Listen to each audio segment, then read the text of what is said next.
Hey everybody, it's Frank with the Deep End, and today I'm going to teach you a little bit about pumps, the principles behind what makes a pump work, and the different parts. I'm not going to teach you how to repair a pump, but I am going to hopefully give you a little bit more understanding of how the pump works. So if you ever have an issue with your pump, hopefully understanding how it works will help you narrow down what the problem is and get you to a quick solution.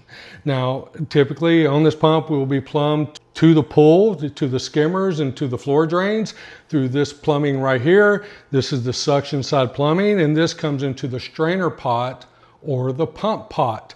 Now, on the top of the pump pot, of course, you have your pump lid, you have your pump lid O-ring, and of course, you have your strainer basket. Now, these are, everybody knows what these are. Everybody's dealt with these. The water on this side is all negative pressure. It's being pulled into the pump and it goes into the strainer basket, and then it passes through the diffuser to the impeller and then out. This is the diffuser. This diffuser fits in nice and tight right here into the front of the volute or pump body. And notice it has an O-ring. That O-ring is very, very important. The water is channeled through this diffuser and then it goes into the impeller. This is the eye of the impeller, the center right here. This is the lowest pressure point on the hose system. After the friction of the motor turning this impeller, the friction is going to force the water out, and using centrifugal force, the water from this point on is pressure. This is the lowest pressure point, and then from that point on, pressure is water flowing out of the pump.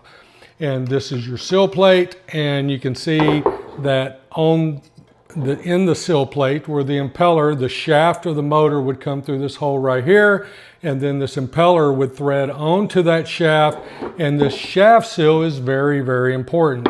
It has a porcelain side and then it has a carbon side. Those two pieces rubbing together create very little friction, and this seal is very important to keep water from going up the motor shaft and into the motor. Frequently, we'll see a pump that leaks underneath the pump, and that is typically a shaft seal leak. Now, after the water is coming out of the impeller, it goes into this diffuser and then out of the diffuser into the volute or pump body. Not every pump has a diffuser. Booster pumps like the PB460 for cleaners, they typically do not have a diffuser. The volute or pump body acts as the diffuser or is the volute. And then this whole side is pressurized, so the water is forced up through the plumbing.